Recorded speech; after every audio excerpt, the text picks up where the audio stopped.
안녕하세요. 일신사입니다. 저희 채널에는 신박한 사연들이 많이 있으니 많은 분들의 구독 부탁드립니다. 이번 사연은 어렸을 때 쓰니님을 힘들게 하던 새엄마가 결혼하고 요구하는 것이 많길래 독서를 퍼붓고 연 끊었다는 사연인데요. 함께 보시겠습니다. 안녕하세요. 결혼한 지는 4년 되었고 맞벌이하며 살고 있는 평범한 여자입니다. 어릴 적에 저희 부모님은 이혼을 하셨어요. 몇 년 후에 저희 아빠는 재혼을 했고, 저는 새엄마 손에서 자랐습니다. 아빠와 이혼하고 친모는 30여 년간 연락 없이 지냈고요. 본인이 낳은 딸도 아닌 저를 키우느라 새엄마도 고생이 많았겠지만, 저도 새엄마 밑에서 자라면서 힘들었습니다. 생모란 사람도 저에게 연락 한 번 없이 살았는데, 새엄마는 의붓딸인 저를 키워주셨으니 감사한 마음을 가지기는 해야겠죠. 하지만 아빠가 함께 있을 때와 저와 둘이 있을 때 전혀 다른 말과 행동을 했던 새엄마를 생각하면 고마운 마음보다는 원망하는 마음이 먼저 듭니다. 그러지 말아야지 하면서도 그렇게 되네요. 제가 배은망덕을 하는지도 모르겠네요. 여러분들의 판단에 맡길게요. 새엄마와 있었던 일들을 전부 말하자면 너무 길어질 것 같습니다. 결혼할 때 친정에서 받는 거 전혀 없었고 순수 제가 모은 돈으로만 결혼을 했습니다. 그리고 결혼하기 전에 친정에 1,000만 원 드리고 결혼했어요. 그런데 결혼하고 나니 새엄마는 용돈을 달라고 당당히 말하더라고요. 아빠가 달라고 하면 모르겠지만 저와 그렇게 살갑게 지내지도 않았던 새엄마가 용돈을 달라고 하니 너무 싫었습니다. 게다가 새엄마는 돈이 생기면 써버리는 사람이라서 용돈을 드리기가 더 꺼려졌어요. 남편에게 말했더니 남편은 제가 원하는 대로 하라고 했습니다. 그래서 저는 친정에 드릴 용돈을 따로 모아두었어요. 결혼하고 1년 정도 후에 제가 수술을 한 적이 있었습니다. 시부모님은 걱정을 많이 해주셨고, 시어머니는 몇 달간 매일같이 저에게 전화해서 안부를 물어봐 주셨는데, 친정부모님은 병원에 와보지도 않고 전화도 없었습니다. 속상한 마음도 들고 남편에게 부끄럽기도 했죠. 저는 친정에 너무 서운한 마음이 들어서 친정부모님을 위해 모으고 있던 돈을 제 통장으로 이체시키고 그 통장은 없애버렸습니다. 그 후부터는 친정을 위해 돈을 모으던 것도 그만두었죠. 저희 남편은 인물도 좋고 성격도 차분한 사람이에요. 보는 사람들마다 잘생겼다고 하는 정도의 인물이에요. 사람들에게 좋은 말을 많이 하는 사람이라서 주변 사람들은 저에게 결혼 잘했다고 말해주곤 합니다. 새엄마는 저희 남편이 인사를 드린 후에 결혼을 반대했었습니다. 결사 반대를 했었죠. 이유를 물으니 남자가 너무 잘생겨서 결혼을 반대한다는 것이었어요. 너무 잘생긴 남자와 결혼하면 속상할 일이 많이 생긴다고 하며 새엄마는 저희 결혼을 극구 말렸습니다. 지금 생각해보면 그 이유는 그냥 갖다 붙인 것이고 제가 잘 되는 꼴이 보기 싫어서 새엄마가 저희 결혼을 반대했던 거 아닌가 해요. 외모도 잘생기고 성격도 좋은 남자와 제가 결혼하는 꼴이 보기 싫었던 것 같습니다. 게다가 상견례 때 시부모님이 제 칭찬을 많이 해주셨고 저를 꿀 떨어지는 눈빛으로 바라보셨는데 시부모님께 예쁨 받는 며느리 자리로 제가 들어가는 것이 새엄마는 더 싫었던 것 같아요. 저희 시부모님은 제가 뭘 하든지 좋아해 주셨습니다. 아버님은 좀 무뚝뚝한 편이라서 종종 우악스러운 며느리 사랑을 보여주시는 분이고 시어머니는 저를 자상하게 챙겨주시는 분이세요. 남편과 결혼하기로 얘기를 한 후에 친정부모님께 시댁에서 저에게 너무 잘해주셔서 좋다는 말을 했는데 새엄마는 그게 그렇게 못마땅했던 것 같습니다. 예쁜 구석 하나도 없는 의붓딸이 마음씨 좋은 남편을 만나 결혼을 한다는데 시부모님까지 좋은 분들이라는 것이 새엄마 입장에서는 그렇게 배가 아팠을까요? 아빠는 새엄마의 말에 넘어가서 새엄마가 하는 소리 그대로 하고 계시고 지금 생각해도 제 인생이 참 안타깝네요.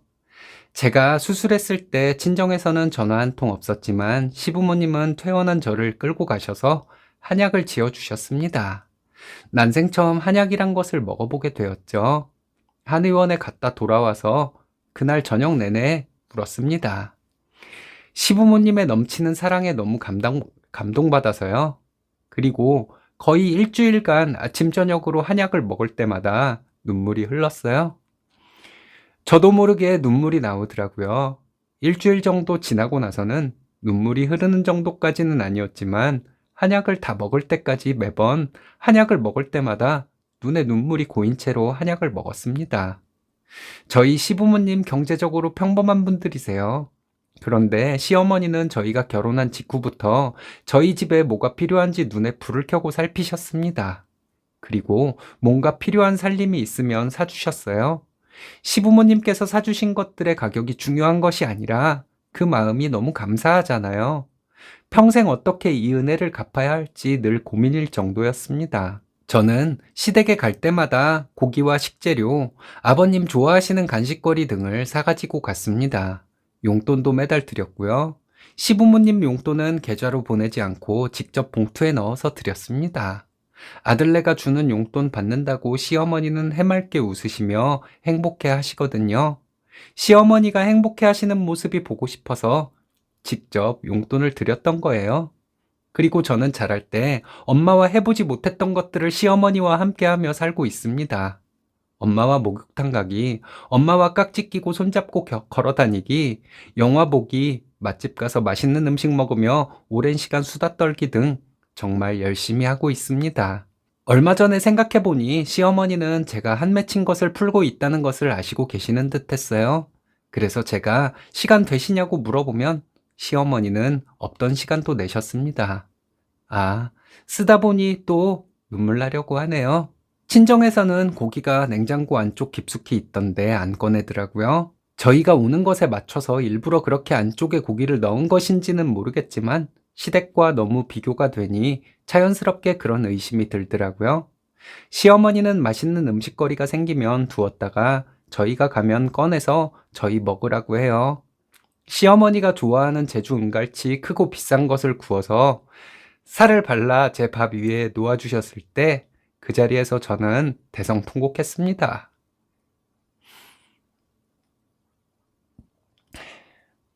발을 굴러가며 울었어요. 제가 뜬금없이 대성통곡을 하니 저희 시부모님과 신랑 모두 처음엔 놀라서 어쩔 줄 몰라 하셨습니다.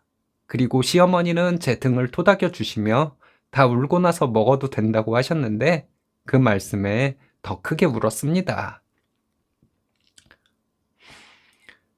결혼 전부터 제가 어떻게 자라왔는지 시부모님도 알고 계셨으니 제가 그때 그렇게 대성통곡을 했을 때 처음에는 어리둥절하셨겠지만 그 이유를 금세 짐작하실 수 있었겠죠.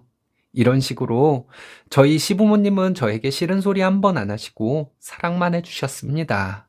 도대체 이유가 뭘까? 나를 이렇게 사랑해 주시는 이유가 뭘까? 아무리 생각해봐도 답은 안 나오더라고요. 시부모님은 그냥 저를 사랑해 주시기로 결심한 분들 같아요. 저의 가정 환경이 어떻게 보면 시댁에서는 약점이 되어 시집살이를 당할 수도 있는 것인데 말이죠. 지난 봄에 새엄마가 병원에 입원했던 적이 있었습니다. 지병 때문에 입원을 하셨는데 저는 병수발을 해드려야겠다 생각했어요. 새엄마가 입원했다는 얘기를 듣고 저희 시어머니는 저에게 돈을 붙여주셨어요. 큰 돈은 아니지만 병원에 입원한 새엄마를 챙겨준다는 것에서 또 저를 생각해 주시는 것 같아 너무 감사한 마음이었습니다. 항상 이런 식이에요. 시부모님은 매사 제가 시집 참 잘 왔다는 생각이 들게 만들어 주시는 분들이십니다. 그래서 그런지 남편이 더 잘나 보이고 남편에게 더 잘해야지 하는 생각이 들더라고요. 새엄마가 입원한 병실에 갔습니다. 전화 통화를 할 때는 힘이 하나도 없는 목소리였는데 저를 보더니 새엄마는 서운한 마음부터 얘기하더라고요. 너희가 결혼을 했는데 키워준 부모에게 용돈은 왜 안 주냐? 시댁에만 그렇게 자주 찾아가고 우리에게는 왜 자주 찾아오지 않냐? 내가 아픈 것에 대해 왜 신경을 쓰지 않냐? 등등의 말씀을 하셨는데 새엄마가 몸이 안 좋으니 좀 짜증을 내는 것이라 생각했습니다. 어쨌든 저는 새엄마 병수발을 하러 간 것이니 할도리는 한다고 생각했어요. 간이 침대에서 자는데 새엄마는 밤늦게까지 저에게 서운하다는 말씀만 하시더라고요.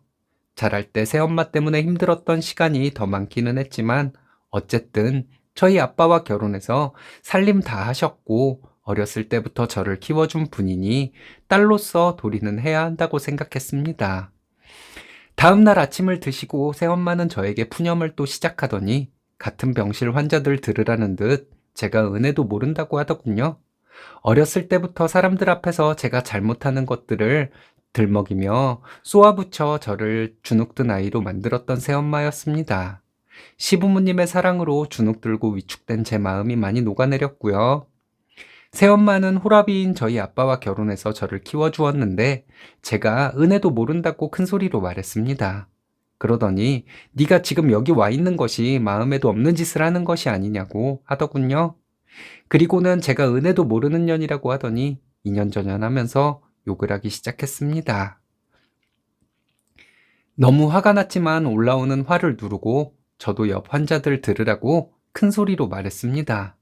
어렸을 때 아빠가 집에 없으면 나를 그렇게 구박하고 그 어린애에게 온갖 쌍욕을 하며 본인 화풀이 대상으로 삼더니 지금도 그 버릇을 못 버렸나 보다고.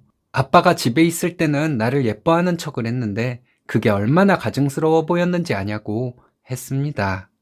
엄마는 나한테 아빠에게 용돈 많이 받는다고 거짓말을 시켰는데 나는 돈이 없어서 친구들도 제대로 사귀지 못했다고. 결혼할 때 아빠한테는 비밀로 하고 모은 돈을 전부 내놓고 시집가라고 했던 것은 뭐였냐고. 그래도 나는 결혼할 때 엄마한테 1,000만 원을 주고 결혼했다고. 그래도 나는 딸돌이 한다고 엄마 병수발을 하러 와 있는데 나 수술했을 때는 전화 한 통 없었으면서 나한테 서운하다는 말이 나오냐고. 나 그때 퇴원해서 우리 부모는 해준 적이 없는 한약 시부모님이 해줘서 그 한약 먹을 때마다 울었다고. 엄마는 나에게 지금까지 못되게 굴었던 것을 미안해해야 하는데 그럼에도 불구하고 병수발을 하러 온 나를 또 구박하니 내가 더 이상 여기 있을 이유가 없다고 말하고 짐을 챙겼습니다. 옆에 계시던 환자 할머니가 혀를 차시면서 팥쥐 엄마가 따로 없다고 하시더군요. 저는 새엄마 얼굴을 똑바로 보고 우리 다시는 볼 일 없을 것이라고 말하고 나왔습니다. 집에 와서도 마음이 별로 안 좋더라고요. 그런 와중에 저녁에 아빠가 전화를 해서 저에게 화를 냈습니다. 새엄마 병수발을 누가 하랬냐고, 하기 싫으면 말면 되지 왜 엄마에게 화를 내고 갔냐고 하더군요. 그래서 아빠에게 새엄마와 대화했던 내용 전부 말해주었습니다. 아빠는 새엄마에게 세뇌를 당하며 산 분이라 제 말을 들어도 인정하지 않을 것이란 걸 알지만 얘기는 했어요. 남편에게도 얘기했는데 남편은 시어머니에게 전화로 다 얘기했나 보더라고요. 시어머니가 다음날 전화하시고는 시부모님께서 저희 집에 오셨습니다. 시부모님을 보자마자 눈물이 터져서 한참을 울었네요. 그 후로 지금까지 친정에 전화도 하지 않고 지냈습니다. 그런데 며칠 전에 새엄마한테 전화가 왔더군요. 새엄마는 제가 전화를 받자마자 오지도 않는다, 전화도 없다 하며 서운한 얘기를 시작하더라고요. 그래서 저는 새엄마에게 그때 병원에서 내가 했던 말 잊었냐고, 우리는 다시 볼 일도 없을 것이니 다시는 연락도 하지 말라고 했습니다. 새엄마는 시댁에서 예쁨 좀 받는다고 키워준 정을 무시하냐더군요. 아빠 몰래 그렇게 나를 괴롭혔던 사람과 나를 만나기만 하면 잘한다 예쁘다 해주는 시부모님과 너무 비교가 돼서 내가 이러는 것이라고 했습니다. 엄마에게 세뇌당하고 살아서 나에 대해서 오해하고 있는 아빠이지만 나중에는 진실을 알게 될 것이고 나에게 사과할 날이 올 것이라고, 그렇게 되면 아빠와는 연락하고 만나고 지낼 것이라고 했습니다.